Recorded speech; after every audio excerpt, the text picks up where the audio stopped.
Tonight, Russian forces invading Ukraine bomb non-military targets. The grief we felt when discovering our stolen children has opened fresh wounds. And a First Nation in Alberta grapples with probable unmarked graves.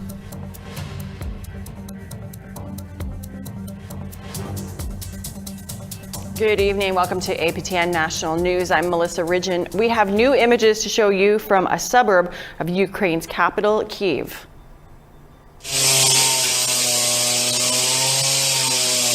Rescue crews use buzzsaws to get through steel doors of apartments on the outskirts of the capital. This video shot by Ukraine's State Emergency Service shows the heavy damage sustained in what appears to be a residential neighborhood. There's no information on the number of people injured or killed. Well, we want to show you some more video. This from Ukraine's second largest city. Authorities in Kharkiv say Russians' shelling is intensifying. Missiles have struck the city's police building and a university residence. Kharkiv has come under heavy fire in recent days. The city's mayor says they're partially surrounded by Russian forces. Well, Prime Minister Justin Trudeau says that Russian President Vladimir Putin seems to have been caught off guard by the strong reaction his invasion of the Ukraine has provoked. For countries like Canada and the UK to be forward-leaning on pushing on sanctions, Putin probably expected. For Germany to cancel Nord Stream, to talk about shipping weapons to Ukraine, these are things that I think has definitely taken aback the Russian system, because we are so united in standing up not just for Ukraine, but for the principles of democracy that matter so much. The Prime Minister wouldn't comment on what additional sanctions Canada is considering placing on Russia.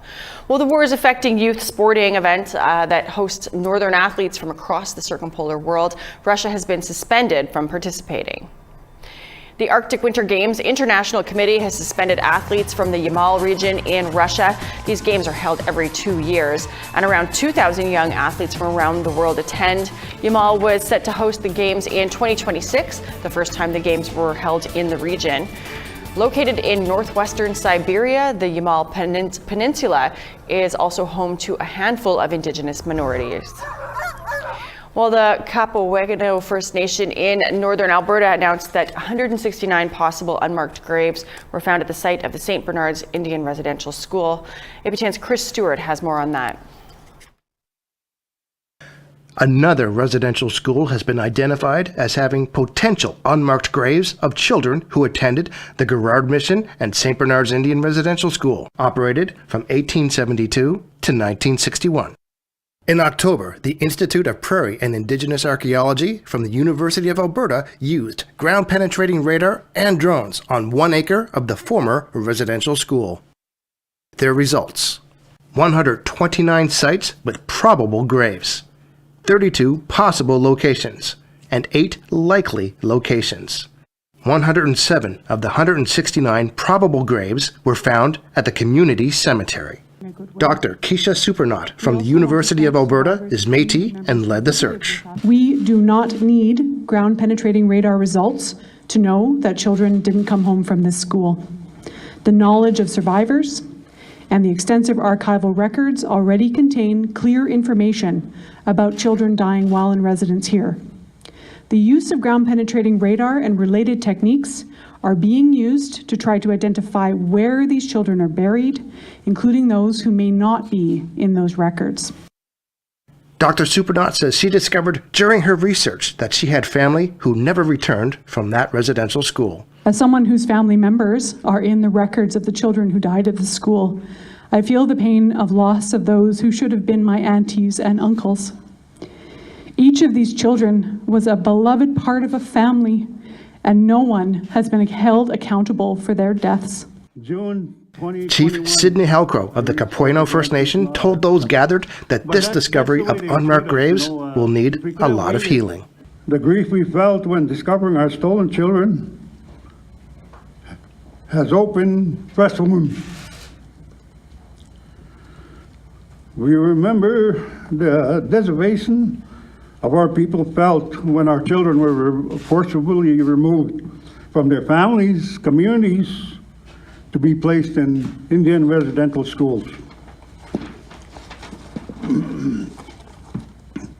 I would like to honor all the elders, survivors, who bravely shared their truth with us. Truths that were not believed or acknowledged for many, many years. They're at birth. Treaty 8, First Nations of Alberta Grand Chief Arthur Noski called residential schools genocide. Imagine sending your child to school one day, only to never see them again. When you inquire, you are refused an explanation as to where your child is or if they are even alive. Imagine your child is missing after being sent to school. No one is looking for them, and no one seems to be bothered to care. How would you cope? What would you do? Upcoming searches will include a nearby Anglican church, the Indian agents, and the Northwest Mounted Police buildings. Noski says that the graves may not be exhumed and will discuss the possibility of that with leaders and elders. Chris Stewart, APTN National News, Edmonton. The National Indian Residential School Crisis Line is available for survivors and others who might need support right now. That number is 1-866-925-4419.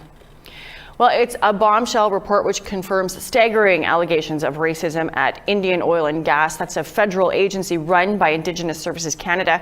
Managers reportedly made comments about, quote, being scalped, unquote, and asked if he knew any Indigenous person. One employee said, quote, only the ones I step over in the street, unquote.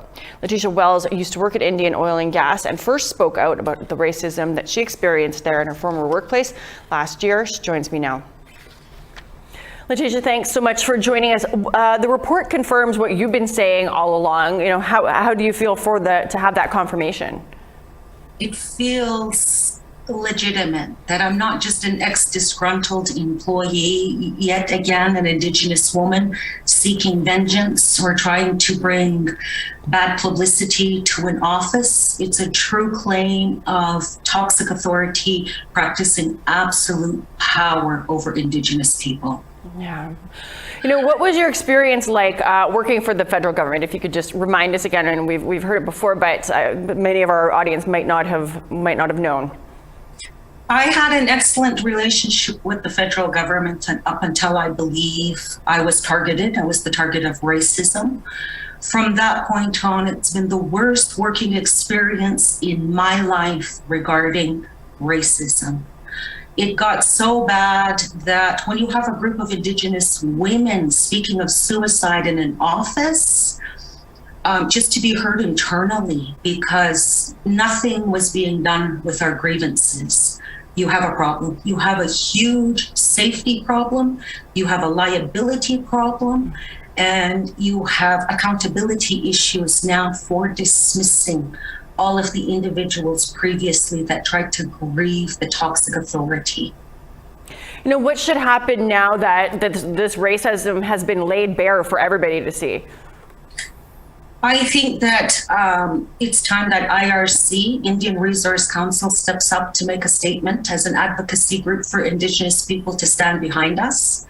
I hope that the 634 nations, status, non-status Inuit, stand behind us. If everybody can put their political rhetoric aside regarding whatever it is you're fighting amongst each other, this is a call for help for Indigenous people that are currently employed with the government as we speak, who are being harmed by systems and have no voice. They're being silenced by the same systems that are harming them. They need help. You need to stand up. Somebody needs to stand up to make a move, because nobody's doing nothing. It's just there. There is no talk about how they're going to fix this, what they're going to do to fix this, and if they're going to leave the same exec team to fix their own problems. Wow. Well, Leticia, we thank you for joining us, and we will be making sure that this story doesn't just end here today with this interview, that's for sure. Thanks so much. Thank you for having me. And some great reporting by APTN's Brett Forrester on that story. He obtained the report through an access to information request. You can read more at aptnnews.ca. Well, we need to take a commercial break. Still ahead, the Mural Festival in Vancouver. Friends with a lot of the northern jewelry makers, engravers, the wood carvers, and I really admired them and watched them, and I was inspired by them.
The annual Vancouver Mural Festival just wrapped up, and APTN's Tina House catches up with one of the artists who got to light up the city with her cultural teachings.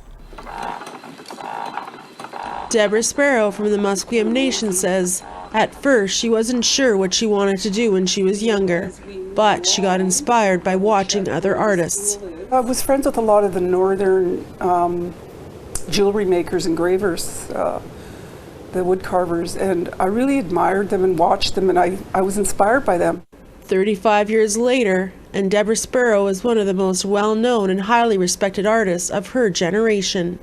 She specializes in weaving, and through that medium, she says she brings forth the voices of her ancestors. In fact, she has been able to teach her daughter and her 2 grandsons to carry on their tradition and culture. You see these patterns, but what's beautiful about the patterns, other than just how beautiful they are, is that they're recognizable. I like to say we're all blanket makers throughout the world, and if that's one thing that connects us on a positive level, is that we were all doing this, and we've all gone so far away from ourselves that we remove this and think it belongs in a different category, when it is actually the depth of who we are as people, connected and rooted to our land, no matter where we come from. And for the last 2 weeks, Sparrow's design patterns lit up the Vancouver skyline at BC Place every night, along with Science World. She worked with her 21-year-old grandson, Siler, to complete the project. Their other murals were also featured at Granville Island. the entire side of the Biltmore Hotel, and Cathedral Square, where she had an opportunity to pay tribute to the 215 children whose hidden graves were discovered in Kamloops, BC. Those 215 first babies that are now stars in the sky are also even shining their light back to say thank you to us for doing the work that we're going to do, for all of the children, the 9,800 and some odd that have been found. For Deborah, she says her art is her therapy and her craft is her legacy for future generations. When people call and say, oh, you're an artist, I'm like, no, I'm merely a woman who is doing what I'd be doing before contact, and that is to bring forward this education of who we are. And it's not just about art. We don't just hang things on our wall. We dance them, we use them. They're our regalia, they're our identity. Tina House, APTN National News, Vancouver. Beautiful work there. Well, a moratorium on hunting moose on Huron-Wendat ancestral land in Quebec soon may be imposed. The moose population in a wildlife reserve in eastern Quebec is experiencing a sharp decline. Experts say a drop of about 17%. Here's a story by APTN's Susan Bacon and translated and read by Tom Fenario. Le feu qui nous réchauffe, qui nous éclaire, qui nous permet de vivre. Denis Gravel is known as a firekeeper in his community of Wendake. He enjoys sharing his knowledge about Huron-Wendat culture. In fact, it's his job as a guide at this educational Huron site near Quebec City. Et puis, on repoussait tous les chevreuils vers l'enclos. Et évidemment, ils étaient canalisés vers l'extrémité et ils ne pouvaient plus sortir avec l'avance des chasseurs. The techniques might have changed, but Huron-Wendat like Gravel still go hunting.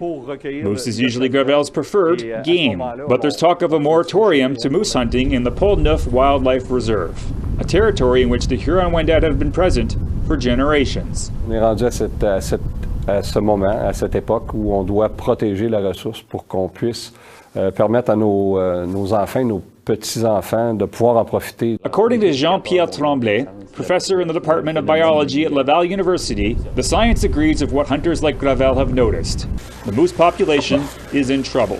Tous les indicateurs vont dans le même sens, la population diminue. Tremblay says wolves, ticks, and parasites are contributing to the decline.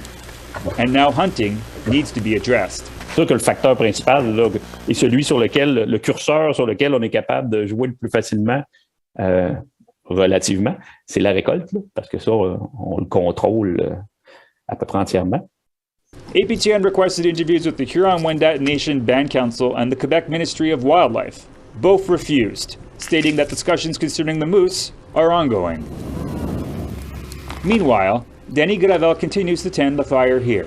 He says he's willing to stop moose hunting for the next season or two, if it allows the community to hunt in the generations to come. Évidemment, tous ceux qui seront concertés, je crois qu'on en est rendu là. On doit laisser les querelles en arrière. On doit se réunir, créer cette alliance pour qu'on puisse protéger la ressource. The Ministry of Wildlife and the Huron-Wendat Nation are collaborating on an aerial survey of the moose population in the Pole-Neuf Wildlife Reserve. The results will help determine if a moose hunting moratorium is necessary. A story by Shushan Bacon, APTN National News, Wendake, Quebec. One more quick break, but when we come back, a mother who has 5 lawsuits in the works for what she says the child welfare system has done to her and her children, her 4 children. That after the break. Stay with us.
Welcome back. It's time now for our photo of the day. This was sent to us. It's a selfie taken by Melissa Isaac. She is an educator with the Saginaw Chippewa tribe in Michigan. She wore this ribbon skirt to last night's State of the Union address in Washington, D.C., where she was a guest of the First Lady, Jill Biden. You can keep sending us your photos to share at aptn.ca. Now let's take a quick look at tomorrow's weather forecast. Off to the east coast, we got mix of sun and cloud, -2 for St. John's, +2 in Charlottetown. Chance of snow, though. Kuujjuaq, -22 in sunny skies. Nain, -18 in sunshine. -15 and snow for Chibougamau. Sept-Îles, -8 and snow expected. -4 and cloud for Ottawa, -6 and snow for Sault Ste. Marie. Kapuskasing, -11 and snow. Sioux Lookout, -12 and sunny skies. Lots of sun in northern Manitoba, -21 for Churchill. Norway House, -16. -16 for Barons River as well. Sunshine, -9 for Brandon. 0 and snow for Swift Current, -14 and sunny for Saskatoon and Yorkton. -15 and sunshine for Meadow Lake. -22 and sunny in Stony Rapids. Snow and -14 for High Level, -3 and snow for Grand Prairie. Snow and -7 for Edmonton and Red Deer. 13 for Lethbridge. 9 and sunshine for Kamloops. 6 and sunny for Quesnel. Sandspit, 5 degrees and cloudy skies, -5 and cloud for Fort Nelson, -3 and sunshine for Whitehorse and Mayo, -10 and sunny for Rock River. Wauti, -22, sunny skies there. Fort Leard and Trout Lake, both -4 and sunny. Sunny up north too, and WT -17 for Sax Harbor, -15 for Colville Lake.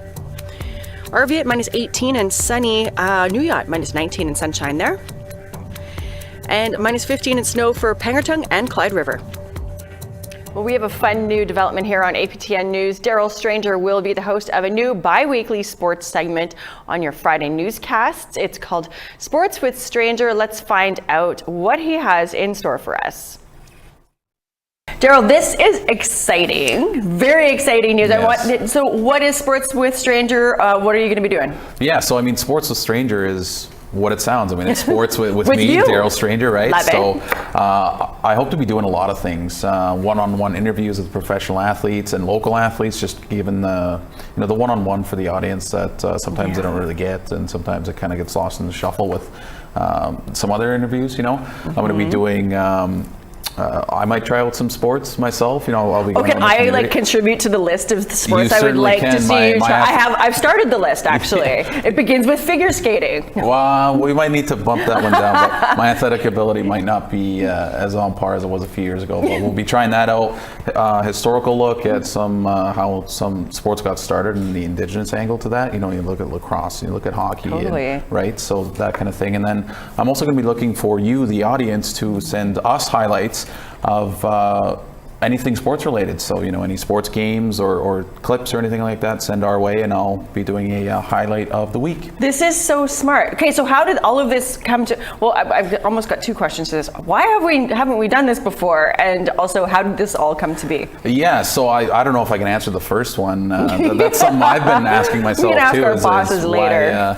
Why hasn't that been a thing? But as for how did it come about? I mean, I follow sports all the time, right? And everybody in the office knows I'm a sports guy. So I just started thinking, why haven't we done this? And so I brought it to, the producers and said, hey, what if we came up with an idea for sports regularly on our news show? Yeah. And, I pitched an idea, kind of cemented it with some producers, and here we are today. So it's really exciting. Well, and this is, it's obviously important to our audience, I think. Mm-hmm. But why do you think that this is going to be such a hit? Well, you look at Indigenous people in sports, they go hand in hand, right?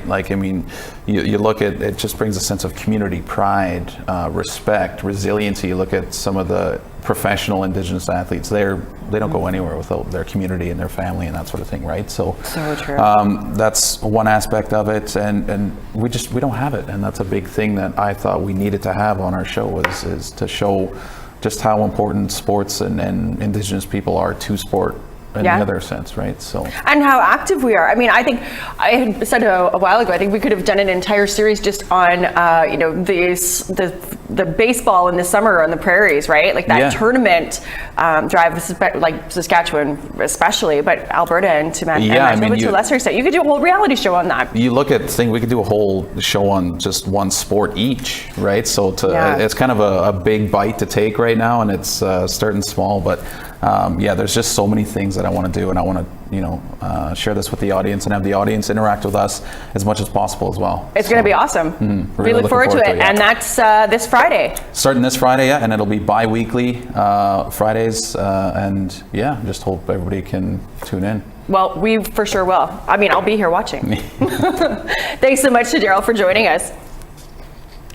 On In Focus today, we met a mom who shared her harrowing story about being victimized in the child welfare system when she was 9, and how decades later that same system came for each of her own 4 children. She's fighting to get them back and to keep the 5th baby that she is pregnant with. Here's a clip from how her firstborn was taken on a birth alert hours after being born. I breastfed my baby. I laid him back down to bed, and I went to bed myself. So did my spouse beside me. And a few hours into our sleep, I'd say around 8 o'clock in the morning, the nurse came into my room, and she said that there would be, that she needed to take my baby to see the pediatrician. And I said to her, "Do you need me to come with you?" And she said, "No, that's okay. I'll be right back with him. You can just lie down and sleep." So I laid back down in the bed, and I wasn't asleep yet. I could see footprints beneath the door frame, and many of them, not just one. So I knew something was happening, and I could just feel that. Did you know what a birth alert was at this point? No. Like nobody, it wasn't a term that you knew. I mean, you know now that there had been a birth alert put on you, and that's why you were treated like you were at the hospital. Yeah. Did they take your baby? Yes, the nurse took my baby. That was the last time you saw your son at that point. Yeah. He's a couple hours old. The nurse at the hospital. So you guys go home empty-handed. How long did you have to wait to get your son back? I think it was about 6 weeks. So that whole interview is a podcast at aptnnews.ca/podcast. We are all out of time for tonight. I'm Melissa Ridgen. Thanks for joining us. Have a great night.